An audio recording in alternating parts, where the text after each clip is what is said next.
रोज़नामा खबरें सहाफ़ती इदारा घट ते अकूबत खाना वध है। इत्थे कारकुनां नाल अजिहा सलूक हुंदा है कि उन्हां दी रूह भी छाननी हो जाती है। जिहड़ा बंदा ज़्यादा बोले उन्होंने फिर अपनी बदमाशी विखाते हैं। थल्ले इन्होंने कैदखाना बनाया बहुत वड्डा, ये मारते नहीं उन्होंने। जुल्म बर्बरीयत ते तशद्दुद दा वो आलम है कि अज भी तुसी चैनल 5 ते रोज़नामा खबरें दी बिल्डिंग ही चले जाओ तो तुहानूं इस तरह लगेगा जिवें इत्थे रूहां काम करन रहीआं ने। कारकुनां नाल बदतमीजी अपनी जगह, इत्थे ते उन्हां दा हक दब लैण दा कानून भी राइज है। बहुत सारे कारकुन अजिहे भी ने जिन्हां इस इदारे तो कई महीनों के वाजबात लैने ने। पाकिस्तान वाहिद इदारा चैनल 5 ते रोज़नामा खबरें जिन्हें आदत पाई कि कारकुनां नूं पैसे नहीं देने, झाड़ा सिर्फ झाड़ा ते तशद्दुद।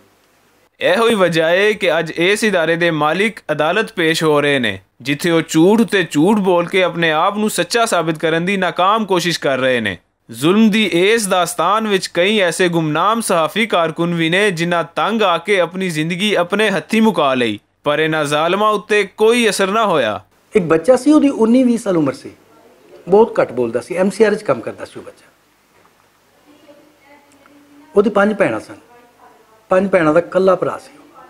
वो बेचारा रोंदा सी कि मैनूं सैलरी ले दे, सैलरी लैके दिओ, तनख्वाह लै दिओ, मैं घर देने। बुढ़ी मां सी उहदी। खैर एक बारी, 2 बारी, 3 बारी उन्हें बड़े तरले पाए कि पैसे मैं दे दो, पर आखिर उस बच्चे ने घर जाके फाह लैके मर गया। बच्चा तो उन्होंने घर दे जाके हालात अज भी तुसी जाओ तो उन्होंने बुढ़ी माँ जी है ना, बाहर चौंक च बैठी होंगी मंजी ला के, तो अज भी झोलियां चुक चुक के बददुआवां दे रही।